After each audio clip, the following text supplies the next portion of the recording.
So he's going to these very cool hotels. He's seeing these insanely amazing interiors. And this is not something that I take lightly as a creative opportunity. So I'm thinking, okay, he's seen a lot of things. I gotta show him something he's never seen. From Bloomington, Indiana, to Rush Bois, Atlanta, and now Annyssa Lamantia's design studio. This is her taste. Designing this table and dining chairs, and actually they're produced and made, and so here they are in the client's home. So that's very exciting. So I've got that up because So you design furniture too? Design furniture too. Yeah. Wow. Whoa, goddamn. Whoa, goddamn. Whoa, whoa, whoa, whoa, whoa, whoa, goddamn. Whoa, goddamn. Whoa, goddamn. Just bounce. Oh, hey.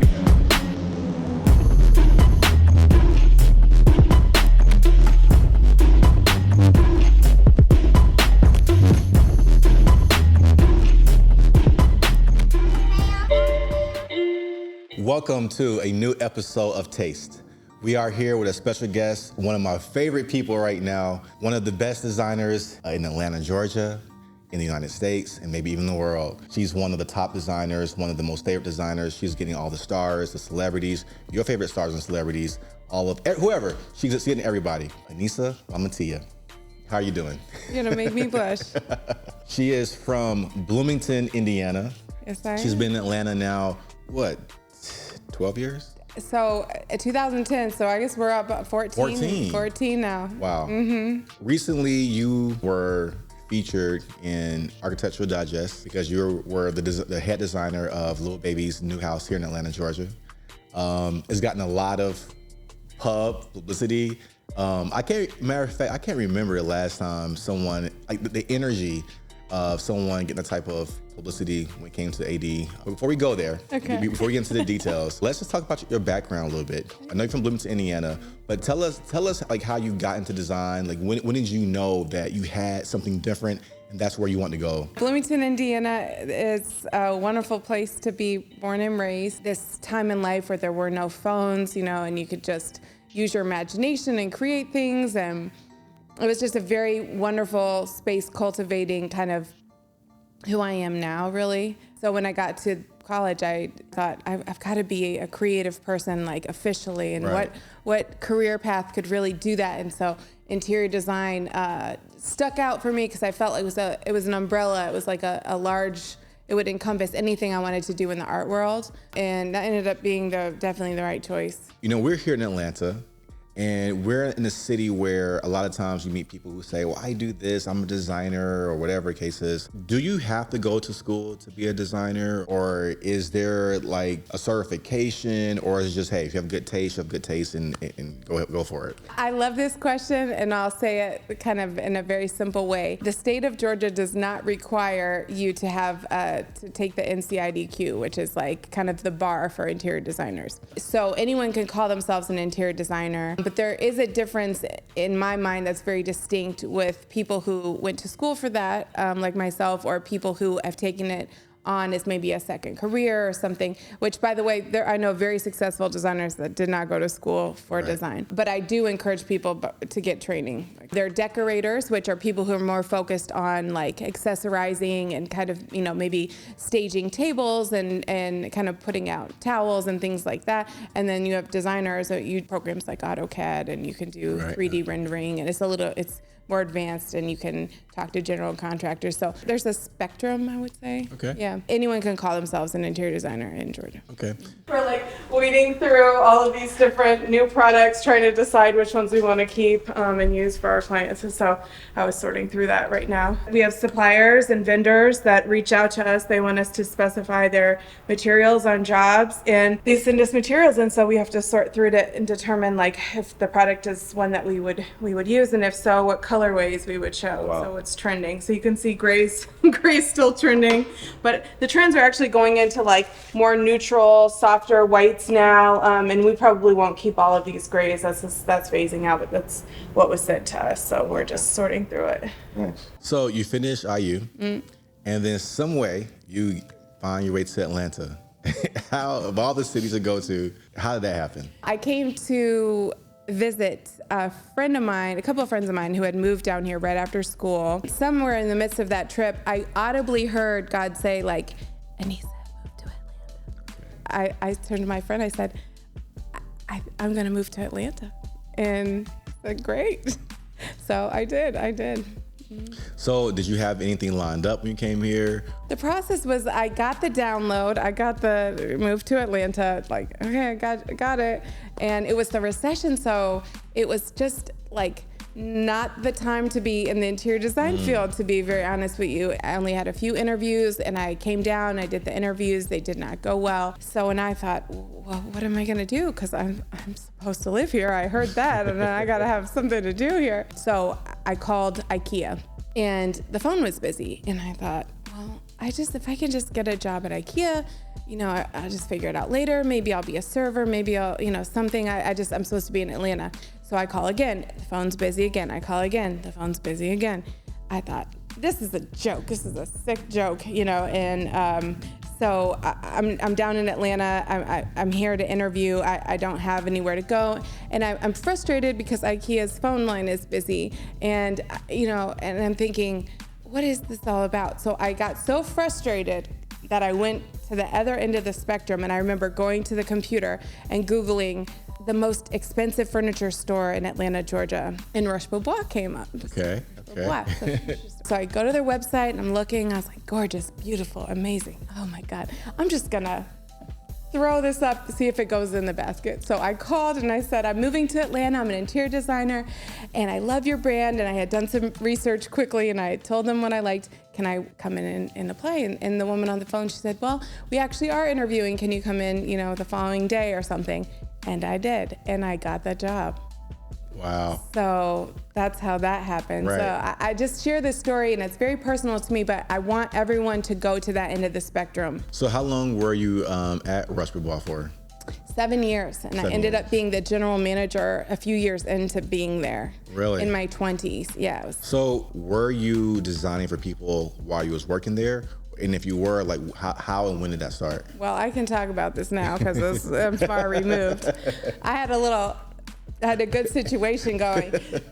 These international clients would come in, and we're talking like top 1%. So imagine you're just moving to Atlanta, and then all of a sudden, these people are coming into a place where you're just sitting. And so this exposure was wild, right? And so I would sell the furniture and make a commission on that. I would get my hourly pay, and then I would get my design pay. Killing it. I learned how to make some money, honey. Yes, I learned it. It was not in Indiana anymore, I learned so much culturally from exchanging with different people. I got to travel. I was going to Europe, and I was the buyer for the store. So I got to go to France and buy furniture and ship it back to Atlanta. And so you lasted how long there? 7 years. 7 years. Yeah. So once you left, what did you do at that point? I left the company and I went to apprentice with a furniture designer, a very well-known furniture designer named Maurizio Manzoni, and he was based in Florence, Italy. And so I went to work for his company, and I just wanted to learn. And this is something I want to share for anyone who's listening. Never stop learning. Never think you're in a position in your career where you know everything. You need to figure something else out to learn, because you should never stop learning. And I remember just feeling like I had gotten the most out of what I could at that job, and I wanted to add to my tool bag. I wanted to know more things. I wanted to understand how to design furniture. I had been selling it for so long, and I love design and product design. So I kind of threw myself in the deep end, if you will. That's kind of a theme in my life. Right. Yeah. I was just like, oh, you're gonna swim, girl. You figure it out. I know that. So that's. So, but how did you get that opportunity? Like, were you just, they come in the store? Was it networking? With Maurizio? Yeah, Maurizio. I reached out to him. Wow. Yeah, guys. How? So just via social media. So he had added me on LinkedIn. What I think. year is this, so people can understand? This is 2016 or 17. Oh wow. Yeah. Oh wow. So I noticed that he started following me, and I thought, now's my chance. And he designs for top furniture brands, Rush Bois, Natuzzi, Visionaire, just such a wonderful man, and was so willing to mentor me, which I was very touched by, because here's this girl from America who's just saying, hey, can I learn? Like, can I learn? Can I be helpful to you? And I ended up being able to translate some of his business meetings with companies from other countries that didn't speak Italian. So I was the English representative for his firm. So I was an asset in that way. So clearly that went well. So I assume then you started your own design firm. So to start the company, I knew when I got back from Italy, that's what I had to do. I found a studio space. It took several months, and I had to kind of get back on my feet because I had been out of the loop for a little bit. So there was like a period of time that was a little bit like, okay, we got to kind of start the lawnmower up again, you know? But I want to use this analogy because, not the lawnmower one, another one. I want to use this analogy about taking moments like I did to go to Italy. Success is not linear. It's not one way up, and you're never gonna swoop down and around. And it's not something that just trajectory is like this. People get so discouraged because they think this is a setback, or this isn't. I had this career, and now I've gone out of the country, and even though it was a cool experience, I think some people thought, what is this girl doing? What is she doing? Yep. But what I understood in my being is that it was like a bow and arrow, how you have to you need torque. I had completely lost my momentum, my energy, and I viewed going to Florence as a pullback so I could get going, like really get going. Wow. And I took so much time to myself, and I spent a lot of time alone when I was there, and on purpose and deliberately, intentionally, and I just rested, and I recouped, and I came back with like a real fire. This show is called Taste. Yes. What is taste to you? It's about your palate, basically. It's about what your senses are, right? So you have your natural way of being. You're born with certain innate qualities and understandings, and then you have the ability to educate yourself. Yes. And I would make sure that I could go up to New York for Design Week, and I could go to these trade shows, and no one told me to do that. I just knew that I needed to know more so I could be in these arenas and speak intelligently and understand what I'm talking about. And it was also such a huge passion of mine to constantly feed my creativity with seeing things. I have to see what's going on. I have to see what other people are doing. I need to see, I need to be in nature. I need to be at museums. I need to be in trade shows where there's new products. I need to be talking to artists. I need to be listening to music. It's all a lens you're looking through. Yes. So it's about creating a prescription for yourself, so the lens that you look through, you can see things in a certain way. We present to clients, so they'll come in, and we like to have like more of a casual atmosphere, something that's conducive to collaborating. Mm-hmm. We don't like super formal. We don't want to be scared or nervous about the process. And a lot of our clients are creative, so it's just open seating. And then we project our designs on the monitor there, and we review things with clients. And nice. They get it. We mentioned earlier that you designed the new home for the artist Lil Baby. What's up, AD? And welcome to my bachelor pad.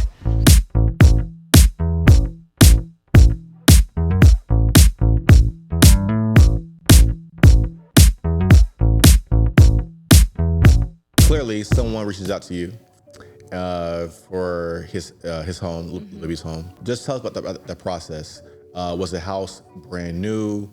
Was it not built? Was it new construction? Like, give us the whole process of how that happened. I frequently team with a builder named BJ Kerr. He's Regents Custom Builders. He's here in Atlanta. He's got an amazing reputation. He's a phenomenal builder. And we work together on a lot of projects. And between him and some other folks that kind of threw my name in the ring on that one, it kind of came to fruition. And so he was contracting to do the demolition and the renovation on the project. And so they pretty much took this modern build and ripped it down to the studs. So the house was already existing? The house was existing. And it was already a modern build. It was modern build. But the artist Lil Baby wasn't happy with it. Yeah, he's like, he saw the potential in it. He saw potential, okay.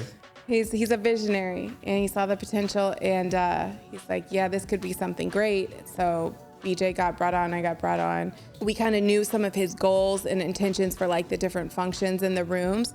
You know, I ask a lot of questions. How do you want to use these different spaces? How do you function? What's important to you? What are your, you know, this is called discovery and design, and it's very important because if you want to project your own ideas onto someone else about their lifestyle, it's not going to be an effective space. You need to ask them what matters to you. You know, for him, having family over, having friends over, entertaining, you know, but he had to say those things. You know, you don't want to assume ever what somebody wants to do with their home. He refers to this home as his bachelor pad because he has many homes.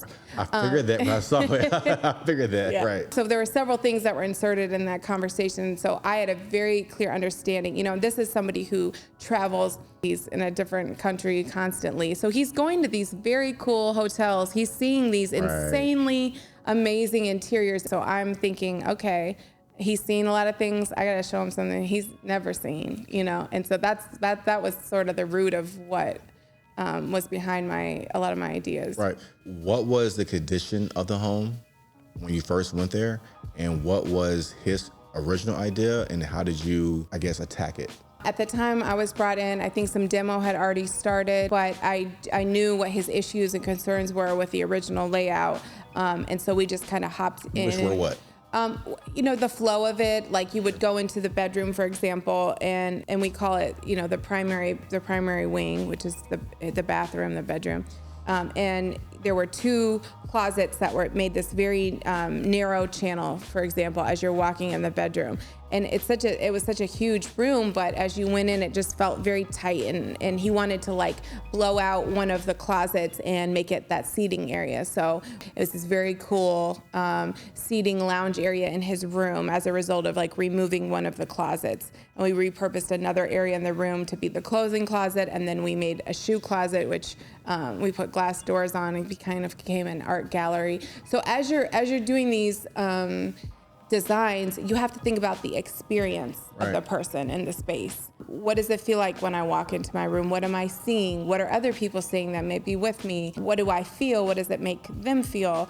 Do I feel welcome in this space? And for him, he moves around a lot. Like he's constantly moving. So I wanted to put in elements in the room that had motion to them, if you will. So for example, that looked like metal mesh architectural chains on the wall in the seating area that were just kind of draping down, and they could pull open and close, and they added this really masculine movement even though they were sitting still. And the coffee table in that area could open and close, and the beautiful Hensel rugs on the floor, they were just, you know, the raw edge, and they had this amazing movement through the rugs. And the infinity sofa from Natuzzi that was in the corner, it literally has this amazing infinity motion to it. And so, you know, for someone like him, he may not totally understand why it appeals to him, but it appeals to him because he's in motion. We put a swing in the room. You know, there are all these elements of movement and motion. So you got to tailor your design to your clients. What was the deal with the dining room table? I have to take responsibility for the dining room table because I designed it. And From the Vitality collection, and my designer actually came up with that. She designed this table one-on-one for me, so you won't see this table nowhere else. And she called it the Vitality because it looked like it has veins, like a human heart almost. And because they had to make the table, it took them an awful long time. I almost pulled the plug on the table and just got me a new table. But once it arrived, it was worth the wait, definitely. It's part of this collection for Devani Group. It's called the Vitality Collection. It's custom made, it's bespoke. So when you have these rare marbles and you have these materials that, you know, they're not sitting in a warehouse ready to run out. I mean, these are being like carved from blocks of marble. So the tabletop, the base, you know, all the materials are being sourced from all over Italy. So it takes a minute. It takes a little minute. In the property, there's like an indoor-outdoor area where you can like open the doors up. You can be inside the house and outside the house.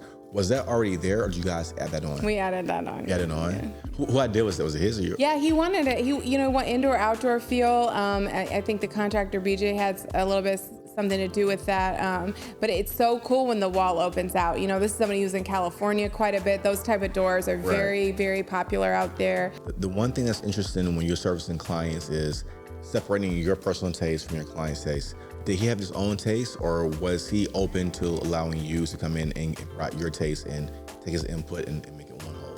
The home space and interior is very particular. It's a niche, you know? So unless you're doing it every day, I don't think anyone is like super clear on, it's like, I want this type of sofa and I want this. So part of our interaction is like very much showing him things based on what I'm getting from our conversation. Like, you know, I think something like this is gonna be the right direction.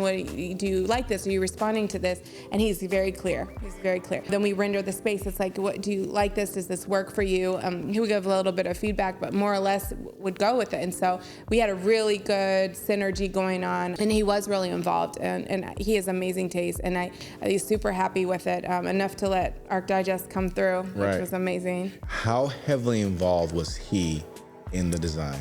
We set parameters, we set expectations. I created the designs, my design team, and then he went through them and signed off on them. I mean, so he was involved. He had a couple pieces that he wanted to be sure were in the home, and it was collaborative, but you know, he let us do our thing for sure. One of the things that was noted, even beyond AD, was the artwork in the property. Can you tell us about how that all came about? You know, who all had a hand in that and why? Well, he is super supportive of Atlanta artists, of course, Black Atlanta artists, and he had some amazing ones in the space. In particular, Horace Imhotep, that he had the picture of the boy with the red background, and there was a really nice shot of that. And then another piece, crack era piece that was in there. P.D. Parker was involved. This was from Zuccotti Gallery. Yes, Onaje. Onaje, shout out Onaje. To you. Yeah. And then we did have some pieces also from Besharat Gallery, which were lovely. Some international artists, which he loved as well. So when it came to Lil Baby's house, how long was that process from beginning to end? I want to say a year and a half. A year and a half? I want to say a year and a half. Wow.